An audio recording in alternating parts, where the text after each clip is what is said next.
विद्यार्थी मित्रांनो नमस्कार. पूर्वतयारी शिक्षण क्रमामध्ये आपण अध्ययन कौशल्यांचा अभ्यास करत आहोत. अध्ययनाची गती, अध्ययनाची गुणवत्ता ही वाढवणारी कौशल्य म्हणजे अध्ययन कौशल्य हे आपल्याला माहित आहे. अध्ययनाच्या कौशल्यामध्ये वाचन कौशल्य, लेखन कौशल्य, स्मरण कौशल्य या कौशल्यांचा समावेश होतो. यापूर्वी आपण वाचन कौशल्य अभ्यासलेलं आहे आणि एकूणच संपूर्ण अध्ययन कौशल्याची ओळख देखील करून घेतलेली आहे. आज आपल्याला लेखन कौशल्याचा विचार करायचा आहे. आता लेखन म्हटलं की अलीकडच्या काळात लेखनाचा सर्वांनाच कंटाळा येतो. तुम्हाला जर सांगितलं की बा एक एवढा मजकूर तुम्ही लिहून दाखवा किंवा या विषयावर एखादा निबंध लिहून दाखवा किंवा या विषयावर आपले मतं लिहून दाखवा तर आपल्याला लेखनाचा कंटाळा येतो. असं का होतं? त्याचं प्रमुख कारण म्हणजे लेखनाकडे कंटाळा येण्याची ही जी कारणं आहेत त्याच्यामध्ये लेखनाची जबाबदारी टाळणं किंवा लेखनाबद्दल एक प्रकारची अनास्था असणं हे अलीकडे वाढू लागलेलं आहे. आणि खरोखर लेखनाचा माणसाला कंटाळा येतो. त्याच्यापेक्षा आपलं वाचावं, लक्षात ठेवावं किंवा अलीकडच्या काळात दृकश्राव्य माध्यमाचा विकास झाला असल्यामुळे वर्तमानपत्र वाचण्याची प्रवृत्ती देखील कमी होऊ लागलेली आहे. केवळ टीव्हीवरच्या बातम्या पाहून आपण आपलं मनोरंजन किंवा आपण माहिती घेत असतो. आता याच्यामध्ये होतं काय की लेखनाचं जे महत्वाचं अंग आहे की जे अध्ययनामध्ये आणि एकूणच आपल्या व्यक्तिमत्व विकासामध्ये ज्याला फार मोठं महत्व आहे त्याच्याकडे आपलं दुर्लक्ष होतं. म्हणजे उदाहरणार्थ तुम्हाला जर सांगितलं की आज सकाळच्या ज्या बातम्या आहेत त्या तुम्ही पाहिलेल्या आहेत त्यातला महत्वाचा सारांश लिहून काढा तर तुम्हाला आठवायला लागेल आपण काय काय पाहिलं. त्याची विभागणी करायला लागेल की राजकीय बातम्या कोणत्या, सामाजिक बातम्या कोणत्या, आर्थिक बातम्या कोणत्या, गुन्हेगारी संबंधीच्या बातम्या कोणत्या आणि त्याच्यापैकी मग महत्वाच्या कोणत्या बातम्या आहेत याच्याबद्दलचं तुम्हाला एक टिपण तयार करावं लागेल. आता याच्यामध्ये कोणत्या कोणत्या प्रक्रिया होतील बघा. पहिलं म्हणजे तुम्हाला स्मरणात ठेवावं लागेल की आपण काय काय पाहिलं, ते आठवायला लागेल. त्याच्याकरता तुम्हाला बुद्धीचा त्या ठिकाणी वापर करावा लागेल. आपण काय काय पाहिलं त्यातलं ठळक कोणतं त्याची निवड करायला लागेल. म्हणजे निवड कौशल्य तुमचं विकसित होईल आणि ज्या वेळेला तुम्ही प्रत्यक्षपणे लिहू लागाल त्यावेळेला तुम्ही त्या घटनेला किंवा त्या गोष्टीला एक वेगळा आयाम प्राप्त करून देऊ शकाल. म्हणजे बघा केवळ लेखन करायला सांगितल्यामुळे तुमची एवढे कौशल्य विकसित होतील. त्यामुळे लेखन जर म्हटलं तर जरी आपल्याला कंटाळा येत असला तरी लेखनामुळे आपली निरीक्षण करण्याची शक्ती, आपली विश्लेषण करण्याची शक्ती, आपली स्वतःच्या मनामध्ये किंवा स्मरणात लक्षात ठेवण्याची कृती शक्ती ही वाढत जाते आणि त्याच्यामुळे लेखनाला खरं म्हणजे खूप महत्व आहे. पण दुर्दैवाने आज त्याच्याकडे आपण डोळेझाक करत आहोत किंवा त्याच्याकडे फारसं लक्ष देत नाही. ज्या वेळेला आपण अध्ययन करतो त्यावेळेला आपल्याला नेमकं काय समजलं, नेमकं किती ज्ञान आपण ग्रहण केलं हे जर पाहायचं असेल तर पेपर लिहिण्याशिवाय आपल्याला पर्याय नाहीये. म्हणजे लेखन करणं हे वास्तविक पाहता खूप महत्वाचं आहे विद्यार्थ्यांच्या दृष्टिकोनातनं, सर्वांच्या दृष्टिकोनातनं. पण आपण नेमकं त्याच्याकडे दुर्लक्ष करतो आणि मग अनेक वेळा विद्यार्थी आम्हाला येऊन भेटतात की सर मी सगळा अभ्यास केला होता परंतु परीक्षेमध्ये माझा वेळ कमी पडला किंवा सर मी सगळं वाचलं होतं माझ्या लक्षात राहिलं नाही किंवा मला अजून खूप काही व्यक्त करायचं होतं पण मला लिहिता आलं नाही. तर असं का होतं? असं याच कारणामुळे होतं की आपण लेखनाकडे दुर्लक्ष करतो, लेखनाचा सराव आपण करत नाही आणि त्यामुळे मग चांगलं स्मरणात ठेवून देखील, चांगलं वाचन करून देखील, चांगला आत्मविश्वास असून देखील आपण परीक्षेमध्ये योग्य प्रकारे उत्तरं लिहू शकत नाही. आपल्या भाषेमध्ये आपण लिहू शकत नाही आणि परिणामी मग आपल्याला कमी गुण मिळतात. हे टाळण्याकरता लेखन कौशल्य विकसित करणं हे फार महत्वाचं आहे. लेखनाचे फायदे मी तुम्हाला सांगितलेले आहेत आणि त्या फायद्याचा जर विचार केला तर तुमच्या असं लक्षात येईल की लेखन ही अध्ययनाला एका वेगळ्या उंचीवर लिहून ठेवणारी गोष्ट आहे. वाचन कौशल्यामध्ये माझे काय विचार आहे हे तुम्ही त्या ठिकाणी वाचलात, परंतु ज्या वेळेला ते विचार तुमच्या भाषेमध्ये व्यक्त करायची वेळ येते त्यावेळेला तुमच्या विश्लेषणातून तुम्ही काही माझे मुद्दे खोडून देखील काढू शकता. म्हणजे बघा तुमची विश्लेषणाची जी शक्ती आहे ती या लेखन कौशल्यातूनच विकसित होते. आणि म्हणून मित्रहो लेखनाचा कंटाळा येत असला हे जरी आपण मान्य केलं तरी देखील मी तुम्हाला विनंती करेल की लेखनाचा कंटाळा करू नका. लेखनाचा कंटाळा येणं ही सहज प्रवृत्ती आहे, अलीकडे तर ती वाढीस लागलेली आहे. परंतु लेखनाचा कंटाळा करणं म्हणजे आपल्या अध्ययनावर विपरीत परिणाम करून घेणं असं आपल्याला या ठिकाणी म्हणता येईल. आता लेखनाचा कंटाळा काय येतो, जसं मी आता सांगितलं की एक तर म्हणजे ती एक नैसर्गिक भावना झाली की काय असं मला वाटू लागलंय की कंटाळा येतो बा, लिहायचं म्हटलं की नकोच. त्यामुळे ही भावना वाढीस लागल्यामुळे देखील आपल्याला लेखनाचा कंटाळा येतो. दुसरं कारण म्हणजे लेखनाची गरज अलीकडे कमी होऊ लागलेली आहे.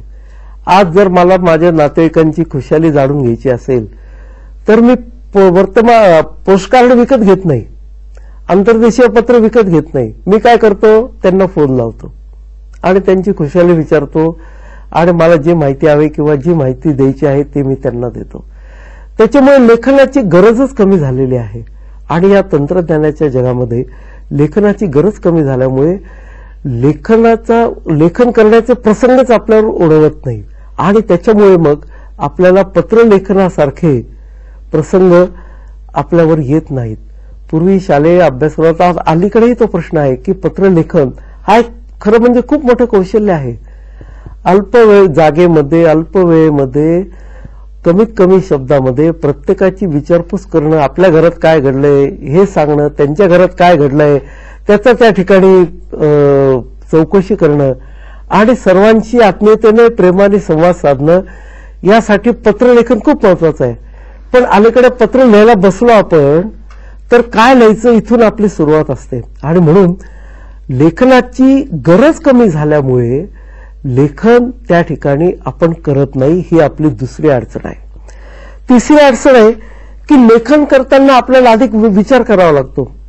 समजा मला तुम्हाला काही एक पूर्वतयारीची परीक्षा कधी आहे किंवा पूर्वतयारीचा अभ्यास कसा करावा हे जर तुम्हाला मला सांगायचं असेल तर मी इथे सांगून मोकळा होईल.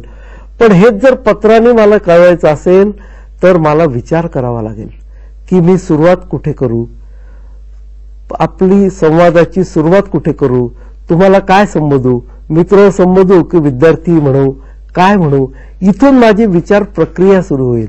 आणि म्हणून लेखनाकरता जो विचार करावा लागतो तो विचार करायला कमीत कमी वेळ देणं ही अलीकडे प्रवृत्ती बनत चाललेली आहे. आणि म्हणून लोक लेखन करायला त्या ठिकाणी तयार नाही. लेखन करायचं म्हणजे विचार करायला लागेल, मग ते कागद घ्या, पेन घ्या, ते लिहून काढा आणि मग पाठवा. परत त्याच्यामध्ये काही खाडाखोड होते किंवा एखादा नवीन विचार त्या ठिकाणी सुचतो, परत तो पूर्वीचा खोडून नवीन लिहावा लागतो. याचा आपण कंटाळा करतो. वास्तविक जे कंटाळा करतो ना त्यातूनच आपली सर्जनशीलता ही विकसित होत असते आणि आपण नेमकी ती प्रक्रियाच आपण लेखनाच्या कंटाळ्यातून आपण तिला नामशेष करत असतो. त्याच्यामुळे जरी आपण बोलण्यातून म्हणजे टेलिफोनमधून संवाद साधला तरी हाच मजकूर मी लेखन करून जर मला कळवायचा असेल तर मी कसा कळवला असता याचा तुम्ही सराव करा आणि मग तुमच्या असं लक्षात येईल की आपण जे बोललो त्याच्यापेक्षा आपल्याला बरंच काही सांगायचं होतं आणि ते केवळ लेखनातूनच साध्य झालं. आणि ज्या वेळेला आपण अध्ययन करतो त्यावेळेला तर लेखन कौशल्य चांगल्या प्रकारे विकसित करणं ही आपली जबाबदारी आहे. आणि म्हणून लेखनाचे प्रसंग जरी कमी होत असतील तरी जास्तीत जास्त लेखन करण्याच्या संधी तुम्ही त्या ठिकाणी निर्माण करा. उदाहरणार्थ आपल्या शिक्षकांना आपल्याला अभ्यासात येणाऱ्या अडचणींबद्दल तुम्ही कळवा. आता दिवाळी जवळ आलेली आहे, तुम्ही दिवाळीचे शुभेच्छा पत्र त्या ठिकाणी तयार करा. आपल्या शिक्षकांना आपल्या मित्रांना दीपावलीची शुभेच्छा कार्ड तुम्ही लिहा स्वतः. बाजारातून विकत आणू नका पैसे देऊन, त्याला काही अर्थ नाही. तुम्ही स्वतः एखादी मजकूर एखादी छानशी कविता त्या ठिकाणी तयार करू शकता आणि त्यातून आपल्या सर्जनशीलतेला तुम्ही वाव देऊ शकता. म्हणजे अंतर्गत कारणामुळे लेखन कमी झालेलं आहे हे खरं आहे, पण त्याच्यावर आपल्याला चांगल्या प्रकारे मात करता येते, एवढंच मी या ठिकाणी सांगेल.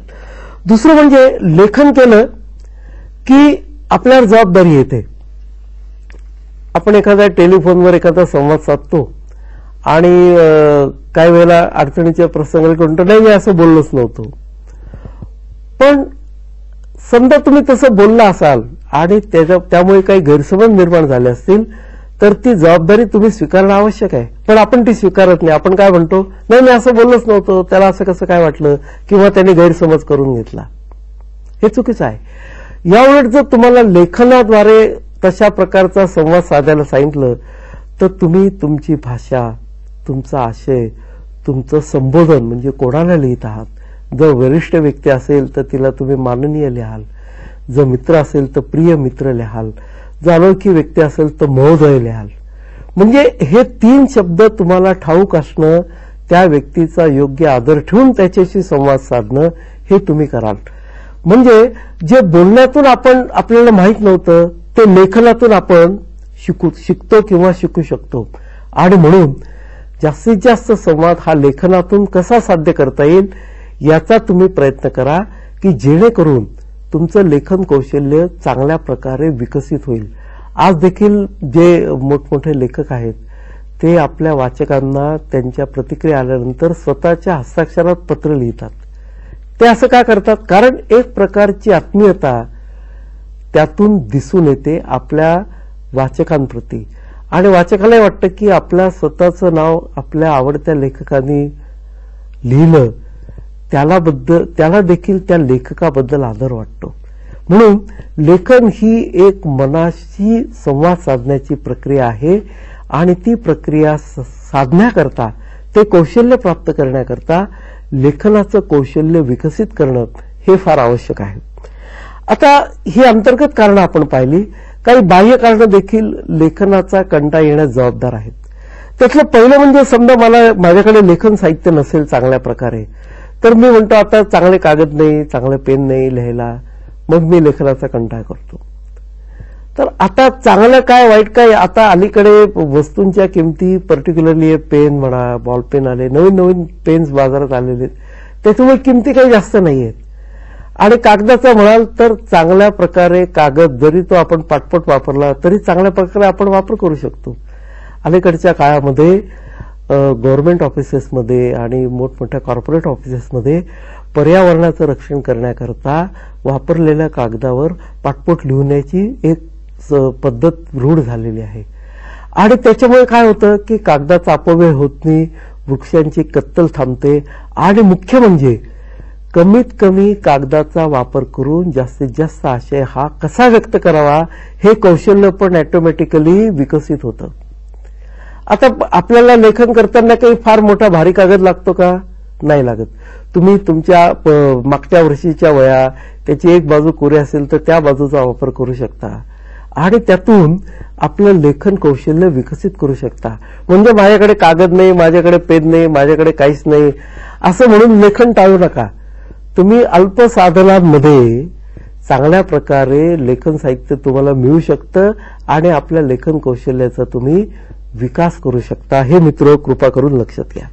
दुसरं म्हणजे अनेक वेळेला असं होतं की घरामध्ये जे वातावरण असतं, समजा गडबड चालू असेल, शेजारी काही प्रसंग असेल किंवा घरामध्ये लहान मुलं गडबड करत असेल तर आपली लेखनाकरता आपलं कॉन्सन्ट्रेशन होत नाही.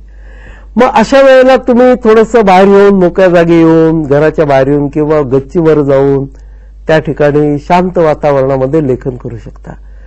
म्हणजे माझ्या जागा त्या ठिकाणी अपुरी आहे, माझ्या ठिकाणी खूप गोंगाट आहे, त्याच्यामुळे मी लिहित नाही, हे कारण काही योग्य ठरत नाही.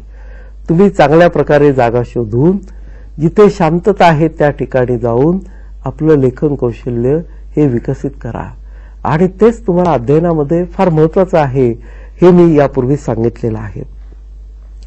अनेक वेळा आता समजा आपल्याला लेखन कौशल्य विकसित करायचं आहे, मग ते मी कसं करू? समजा आता मी काउन्सिलिंग सेशनला किंवा संमंत्रण सत्राला गेलो, आता शिक्षक काही चर्चा करत आहे, तर ती चर्चा नेमकी काय चालू आहे त्याचं टिप्पण मी घेतलं पाहिजे.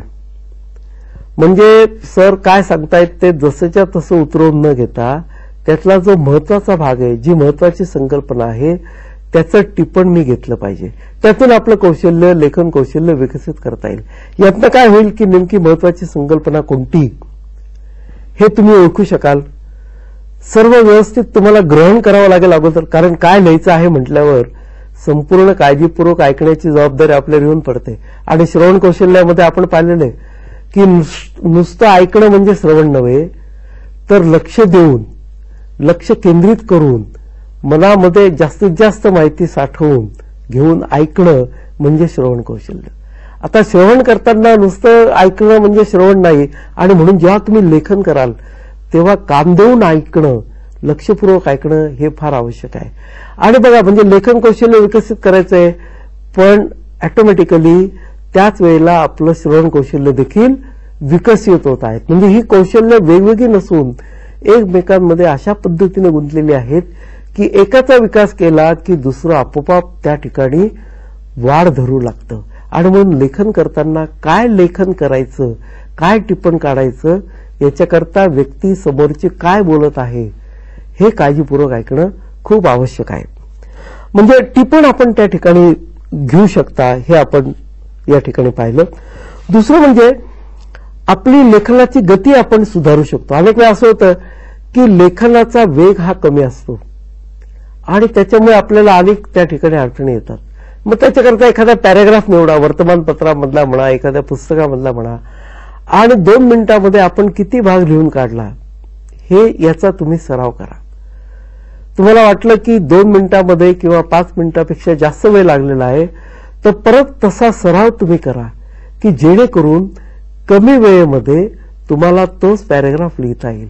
म्हणजे पूर्वी जर 5 मिनिटे लागत असतील तर सरावाने तो 2.5-2 मिनिटावर आला तर तुमचं लेखनाची गती ही सुधारली असं आपल्याला म्हणता येईल. आणि या लेखनाची गती सुधारली की परीक्षेमध्ये मला वेळ कमी पडला ही तक्रार तुम्हाला कधीही करावी लागणार नाही. तुम्हाला आपलं लेखन, त्याची गती ही चांगल्या प्रकारे सुधारलेली आहे आणि परीक्षेच्या दिलेल्या वेळामध्ये मला पाहिजे असलेलं सर्व काही लिहिलं याचा आनंद तुम्हाला होईल आणि त्याचा अर्थातच तुम्हाला त्यातून चांगले गुण देखील प्राप्त होतील. तिसरं जे आहे ते जसं आता आपण पाहून लिहिणं किंवा ऐकत असताना लिहिणं. जसं आता समजा कल्पना करा की मी तुमच्याशी बोलत आहे आणि हे बोलता बोलता काही मुद्दे तुम्ही लिहून घेत आहात. म्हणजे ऐकून आणि पाहून देखील आपण चांगल्या प्रकारे लेखन कौशल्याचा विकास करू शकतो. आपण आज टीव्हीवर पाहतो, जे न्यूज चॅनल्स आहेत त्याच्यावरचे जे पत्रकार लोक आहेत ते एखादी मुलाखत किंवा एखादं रिपोर्टिंग करताना भराभरा लिहून घेत असतात. आता ते काय लिहितात ते काही सर्व लिहून घेत नाहीत. जसं मी मगा सांगितलं, जे महत्वाचं आहे, जे कोट केलेलं आहे, जे त्यांनी म्हटलेलं आहे ते लिहून घेतात आणि त्यातला नेमका महत्वाचा भागच मग आपल्या पुढे मांडला जातो. आणि मग आपण म्हणतो की ही बातमी, या बातमीमध्ये बरंचसं ते जे काही बोलले ते सगळं आलेलं आहे. ते का आलेलं आहे? कारण त्या पत्रकाराचं लेखन कौशल्य हे उत्तमरित्या त्याने विकसित केलेलं आहे म्हणून ते आलेलं आहे. जर त्यांनी सर्वच लिहून घेतलं तर मग त्याला काही अर्थ राहणार नाही. म्हणून कोणतं महत्वाचं, कोणतं घ्यायचं, कोणतं सोडायचं हे त्या ठिकाणी योग्यरित्या पाहणं हे देखील फार महत्वाचं आहे. आता लेखन कौशल्य करताना ज्या वेळेला तुम्हाला सांगितलं जातं की तुमच्या मनाने तुम्ही एखादा मजकूर लिहून काढा, त्यावेळेला तुम्हाला काही अडचणी या जाणवतीलच. उदाहरणार्थ विचार करावा लागेल. दुसरं म्हणजे काही शब्द तुम्हाला अडतील की मला हे म्हणायचंय पण ते व्यक्त करणारा शब्द मला आता सुचत नाहीये. मग अशा वेळेला तुम्हाला शब्दसंग्रह वाढवावा लागेल आणि शब्दसंग्रह वाढवण्याकरता तुम्हाला संबंधित साहित्य हे वाचावं लागेल. म्हणजे वर्तमानपत्रामध्ये एखादा शब्द आला, आपण अन्य पुस्तकं वाचतो त्याच्यामध्ये एखादा शब्द आला नवीन, तर त्याची नोंद करून घेणं फार आवश्यक आहे. आपण काय करतो की वाचन करतो, एखादा नवीन शब्द आपल्याला आढळला तर आपण म्हणतो ठीक आहे याचा अर्थ आपण नंतर बघू आणि पुढे वाचायला लागतो. तर जे शब्द आपल्याला आढळलेले आहेत ते जर नोंद करून ठेवले तर त्याचा अर्थ नेमका काय आहे हे आपल्याला शब्दकोशामध्ये पाहता येईल आणि त्यातून आपला शब्दसंग्रहही वाढेल. जेव्हा आपल्याला एखाद्या गोष्टीवर किंवा तशाच प्रकारच्या एखाद्या विषयावर लेखन करावं लागेल किंवा करायची वेळ येईल त्यावेळेला हा वाढवलेला शब्दसंग्रह तुमच्या उपयोगी पडेल. म्हणजे विद्यार्थी मित्र हो, लेखन करताना तुमच्याकडे शब्दाचं दारिद्र्य असता कामा नये. शब्द तुम्हाला पटापट आठवले पाहिजे आणि त्याच्याकरता शब्दसंग्रह हा तुम्ही वाढवा. त्याच्याकरता आपलं वाचन वाढवणं, नवीन शब्द दिसला तर तो टिपून घेणं, शब्दकोशामध्ये त्याचा अर्थ पाहणं किंवा आपल्या शिक्षकांना विचारणं हे त्या ठिकाणी फार आवश्यक आहे. आणि त्यातून मग आपल्याला जे काही व्यक्त करायचं आहे ते थोडक्या परंतु समर्पक शब्दामध्ये व्यक्त करता येईल. अनेक वेळा परीक्षेमध्ये आपण पाहतो की विद्यार्थी बाकीचं लिहितात, पण जे मुख्य लिहायचं आहे ते लिहिण्याकरता त्यांना नेमके शब्द सापडत नाही. विषयाची ओळख कुठून करावी, शेवट कसा करावा, मधला नेमका आशय काय लिहावा हे त्यांना का आठवत नाही किंवा ते समर्थपणे काय व्यक्त करता येत नाही, कारण नेमका शब्दसंग्रह त्यांच्याकडे नसतो आणि म्हणून ते खूप पाल्लाईक लिहित जातात. असं न करता आपला शब्दसंग्रह वाचन करून तुम्ही वाढवा, त्याचा अर्थ जाणून घ्या आणि मग तुमच्या लेखनाला एक वेगळ्या प्रकारची गती आणि गुणवत्ता ही त्या ठिकाणी प्राप्त होईल. आता काय असतं की ज्या वेळेला आपण लेखन करतो त्यावेळेला प्रथमतः आपण परिच्छेद म्हणजे सुरुवात काय करायची, महोदय किंवा विद्यार्थी मित्र हो किंवा बंधूंनो आणि भगिनींनो, जे काय आपण लिहित असेल त्याची सुरुवात. मग पहिल्यांदा आपण कोणत्या विषयावर हे लिहित आहोत त्याची पार्श्वभूमी आणि अगोदरच्या प्रसंगाशी तो निगडीत करणं, की आज आपण समजा अर्थव्यवस्थांचे प्रकार अभ्यासणार आहोत. सुरुवात करताना एकदम मूळ विषयाला हात न घालता त्या विषयाच्या संबंधी अगोदर आपण जे जाणून घेतलेलं आहे किंवा आपल्याला जी माहिती आहे ती माहिती देण्यापासून सुरुवात करावी, म्हणजे वाचकांची एक मनोवृत्ती निर्माण होईल की अच्छा आपण या संबंधी अधिक माहिती घेणार आहोत. दुसरं म्हणजे योग्य शीर्षक त्या ठिकाणी पाहिजे. म्हणजे समजा अर्थव्यवस्थांचे प्रकार असेल आणि आपण भांडवलशाही अर्थव्यवस्थेबद्दल लेखन करणार असू तर अर्थव्यवस्थांचे प्रकार विसर्ग भांडवलशाही अर्थव्यवस्था असं त्या ठिकाणी लिहिलं पाहिजे. कारण योग्य शीर्षक नसेल तर त्या ठिकाणी आपण नेमकं काय वाचन करणार आहोत हे वाचकाला कळणार नाही किंवा लिहिणाऱ्याचाही गोंधळ होईल की आपल्याला नेमकं त्या ठिकाणी काय लिहायचं आहे. म्हणून योग्य शीर्षक त्या ठिकाणी असणं हे फार आवश्यक आहे. तिसरं म्हणजे वाक्यरचना. वाक्य ही छोटी छोटी सुटसुटीत असावी आणि सोप्या भाषेत लिहिलेली असावी. ती जर अगदी पुस्तकी अगदी बोजड असतील तर वाचणाऱ्याच्या लक्षात येणार नाही. तो पहिल्या 2-4 वाक्यानंतरच तो कंटाळून जाईल. आणि म्हणून वाक्य ही छोटी छोटी सुटसुटीत आपल्या दैनंदिन जीवनात किंवा आपण जसं आता गप्पा मारत आहोत तशा प्रकारची ती असावीत, जेणेकरून वाचकाला आपल्याशी कोणीतरी संवाद साधत आहे असं वाटलं पाहिजे. त्यातून आपण चांगल्या प्रकारे संवाद हा वाचकाशी साधू शकू. तिसरं म्हणजे शुद्ध लेखन. शुद्ध लेखनाची समस्या ही आपल्याला भेडसावते. ती शुद्ध लेखन आपलं कसं सुधारेल याच्याकरता जसजसं तुम्ही लेखन करत जाल तसतसं तुम्हाला शुद्ध लेखन आणि आपलं लेखन हे शुद्ध रीतीने आपण लिहिलेलं आहे का नाही हे तुम्हाला तपासता येईल. जर आपल्या दीर्घ ह्रस्व दीर्घ चुकलं तर ते दुरुस्त करून घेणं ही जर सवय तुम्ही लावून घेतली तर चांगल्या प्रकारे शुद्ध लेखन आणि शुद्ध तुम्ही लिहू शकाल. पुढचं म्हणजे आशय. नेमका आपला आशय काय आहे याच्यावर तुम्ही लक्ष केंद्रित करा की मला या 4 गोष्टी या सांगायच्याच आहेत. मग त्या चांगल्या प्रकारे सांगण्याकरता आशयाला जरा जास्त महत्व तुम्ही द्या. बाकीच्या सुरुवातीची पार्श्वभूमी सुरुवात याच्याकरता थोडे कमी शब्द खर्च केले तरी चालतील, पण आशय जो आहे आणि तुम्हाला जे सांगायचं आहे ते तुम्ही अत्यंत समर्पक शब्दामध्ये चांगल्या पद्धतीने सांगा. कारण जर आशय तुम्ही योग्य प्रकारे मांडू शकला नाहीत आणि बाकीचा भारंभार त्या ठिकाणी माहिती दिली तर त्यातून तुमचं लेखन कौशल्य विकसित झालं असं आपल्याला म्हणता येणार नाही. म्हणून लेखन करताना आशय जो आपल्याला जे काही सांगायचं आहे ते चांगल्या प्रकारे सुस्पष्ट भाषेमध्ये सुस्पष्ट कल्पनांमध्ये शब्दांमध्ये सांगणं हे फार आवश्यक आहे. पुढचं म्हणजे विचारांची तर्कसंगत मांडणी. तुम्ही जो मागे विचार मांडलेला आहे त्याच्यानंतर दुसरा पुढचा विचार काय आहे याची तर्कसंगत मांडणी करा. असं नाही की तुमचा आत्ताचा विचार आणि अगोदरचं विधान याच्यामध्ये परस्पर विरोधता असेल जर असं झालं तर मग तुमचे स्वतःचेच विचार त्या ठिकाणी बळकट नाही, योग्य नाही, तुमचं वाचन कमी आहे, तुम्हाला नेमकं काय म्हणायचं आहे हे लिहिता येत नाही हे स्पष्ट होईल त्यातनं. आणि म्हणून तर्कसंगतता ही आपल्या लेखनामध्ये असणं फार आवश्यक आहे. आपण आत्ता जे विधान केलेलं आहे आणि त्याच्या अगोदर जी विधानं केलेली आहेत त्याच्यामध्ये परस्पर विरोधता तर नाही ना, हे आपण परत एकदा वाचून याची खात्री केली पाहिजे. आणि असे चांगल्या प्रकारे कोणतीही परस्पर विरोधी विधानं न येता कसा मांडता येईल हे तुम्ही पाहिलं पाहिजे. आणि जसं मी आता सांगितलं की वाचकांशी संवाद साधा.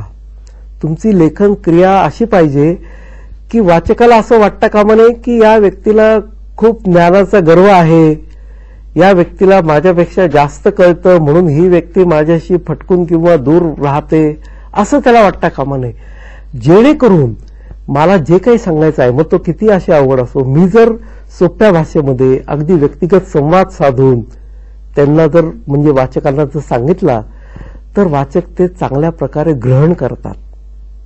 त्यांना असं वाटतं की ही सांगणारी व्यक्ती किंवा ज्याने हे लेखन केलेलं आहे ती व्यक्ती आणि माझ्यामध्ये जणू काही एक अगोदरचं नातं आहे, एक मित्रत्वाचं नातं आहे आणि अगदी वडिलकीच्या भावनेने ही व्यक्ती मला काही मेसेज देत आहे किंवा काही सांगत आहे. आणि म्हणून संवाद साधण्याची कला तुम्ही आपल्या लेखन कौशल्यामध्ये विकसित करा. ती जेवढी विकसित कराल तेवढा तुमचा आशय आणि वाचक जे ग्रहण करणार आहेत तो आशय यांच्यामधलं अंतर हे कमी होईल आणि एक वेळ अशी की ते दूरच होऊन जाईल अंतर. आणि लोक मग तुम्हाला तुमच्या लेखनाच्या शैलीवरून ओळखू लागतील की ही व्यक्ती खूप चांगल्या प्रकारे लेखन करते आणि या व्यक्तीशी लेखन वाचन करणं हे खूप आवश्यक आहे. आपल्याकडे अनेक मोठमोठे लेखक असे होऊन गेलेत की जे वाचकांशी अगदी व्यक्तिगत पातळीवर संवाद साधून लिहितात, त्यांनी लेखन केलेलं आहे आणि त्याच्यामुळे त्या व्यक्ती किती मोठ्या असल्या तरी वाचकांना त्या आपल्याच वाटतात. याचं मुख्य कारण काय तर संवाद साधण्याची जी त्यांच्याकडे कौशल्य आहे ते कौशल्य असल्यामुळे आणि हे लेखन कौशल्य विकसित केल्यामुळे त्यांना आपल्या वाचकांशी चांगल्या प्रकारे संवाद साधता येतो. आणि मित्रहो, कोणत्याही आशयाचं जोपर्यंत तुम्ही सोप्या भाषेमध्ये, योग्य शब्दामध्ये, परिणामकारक शब्दामध्ये दुसऱ्या व्यक्तीपर्यंत त्या ठिकाणी वहन करू शकत नाही तोपर्यंत त्या आशयाला काहीही अर्थ नाही, तो पुस्तकामध्येच त्या ठिकाणी बंद राहील. आणि म्हणून लेखन कौशल्य हे फार आवश्यक आहे. आपल्याकडे जे ज्ञान आहे, आपल्याला जे सांगायचं आहे ते दुसऱ्या व्यक्तीपर्यंत पोहोचवण्याचा तो उत्तम मार्ग आहे. अलीकडच्या काळामध्ये जरी लेखनाकडे आपण दुर्लक्ष करीत असलो तरी देखील अध्ययनाच्या माध्यमातून या कौशल्याची तुम्ही परत एकदा उजळणी करा, जेणेकरून केवळ तुमच्या अध्ययनामध्येच नाही तर तुमच्या दैनंदिन जीवनामध्ये देखील या लेखन कौशल्याचा तुम्हाला उपयोग होईल. मला खात्री आहे की आपण या दृष्टीने जरूर विचार कराल आणि आपलं लेखन कौशल्य विकसित करण्याकरता प्रयत्नशील, शास्त्रशुद्ध, अगदी नियोजित असे प्रयत्न आपण कराल. मी आपल्याला शुभेच्छा देतो.